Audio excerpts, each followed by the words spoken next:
Hello everyone, it's time for another Pokemon Sun Moon vlog with new series returning in the region and 25th anniversary getting closer. It's time to look at one of my favorite episodes of the series. Let's open up a Glaring Rivalry and celebrate. Everyone on the current team Skull Grunts squatting in an alley. Apparently their names are Rap, Tup, and Zip. Changed slightly from the counterparts who had legal problems with those who make plastic storage containers. Interesting rationale, not the first time they've done this either. Anyway, we see the appearance of Gladion. I've been wanting to talk about this episode for some time because of how he's been one of my favorite parts of Generation 7. As I mentioned before, he's already made great strides in rectifying my disappointment along. We actually compared him to Anakin Skywalker, then Gladion is definitely like Kylo Ren how he's written. Gladion doesn't even bat either Skullgrunt's threats, as he will take out their Pokémon. The single strike of his Midnight Lycan Rock, Stone Edge. Skullgrunts realize they're outmatched and just decide to bail. At the opening sequence in the title card, we see Ash practicing training with some of his Pokemon before he heads to Pokemon Academy. Also, the students ask if a Pokemon playing Charge Boat Train. I don't know, looks like a standard conga line to me. As they have lunch, Kiawe and Sophocles discuss powerful training with the Midnight Lycan that's been banded around the island lately.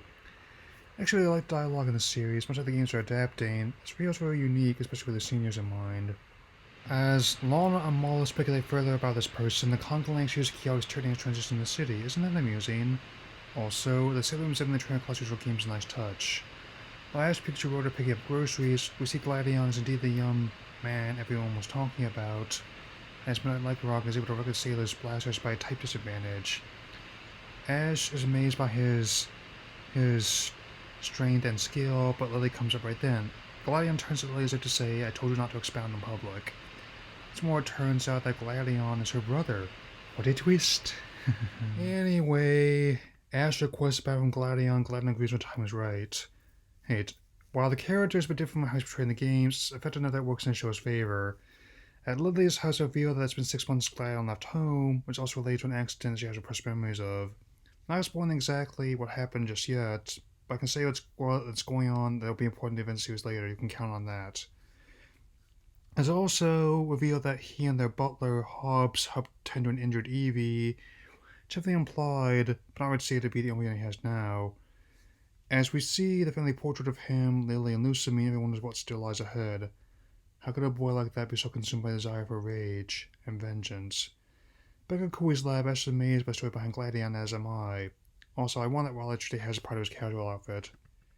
Ash gets a message from Gladion to tell him to meet for their battle at dawn. I also like how they're using the Wimpod on the beach for his transition. Bet Guzma's happy there. I mean, even though this animation test by 1A gave me a lot to think about, you will all see how I feel about how the series handled him.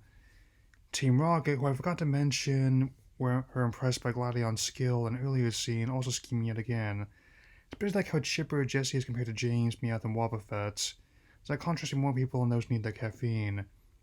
Gladion meets Ash's challenge on the Ultra Ball from just out of if it were an old Sonic Youth video.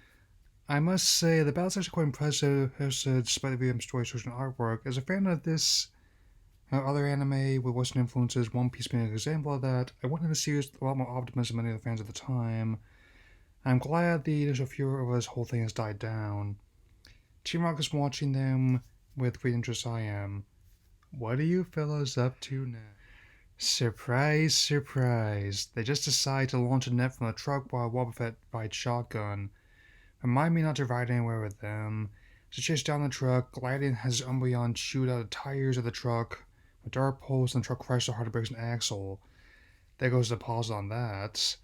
Gladion finishes off Team Rocket when he activates his Z move for Midnight Lycan Rock, Continental Crush. That is going to kill a Blue Book value for that truck. Although Team Rocket tried to sneak away before Beware woke up, still catches him blasting off. Very amusing new gag. Once again, sometimes you read the bar and sometimes it's obliged. He eats you. Ash is impressed by the Z move, and Gladion encourages Ash to undergo the Grand Trial on Call Island to get the crystal he needs. Again, I disagree with the universal comparison to someone who liked that saga. I believe it's closer to the Orange Islands in style. I also like the scene with Ash Rock being petted by Gladion's Midnight Lycan Rock. a dog petting a smaller dog. What a strange place this is. Gladion and the pirates will Lily can meet with him, much to her chagrin. Close on Angela hidden in Pokemon Academy, eager for the time to meet again. A glaring rivalry, a strong introduction to Gladion's arrival, and easily the character I wanted alone to be. Helps that both versions cast a better voice actor, and the characters actually using plot elements they weren't totally really utilized alone. Doesn't seem to have any affiliation with Team Skull, but he is much more noble in his relationships with people and Pokemon, fighting off Team Rocket and the current Team Skull grunts. Most of all, he has more than enough qualities that make me really wanted to find out more about his character. He's like a mystery wrapped in enigma, wrapped in a bleached haircut and red sneakers. The animation is also very impressive, and his appearance as more serious rivals highlighted by downplaying the appearance of Team Rocket and recurring Team Skull grunts. And just Clyde's only appear in one scene in the entire episode. More if they don't appear at all in the next week, episode 47, and we'll get to that. And more comedic Pokemon roster left behind to suit the story. I won't spoil it here, but when you see it, you know what I'm talking about. It's been a bogus year, but we'll release 25th anniversary soon. I'll post to celebrate and continue my work on these vlogs. That'll be all for now. See you, Space Cowboy.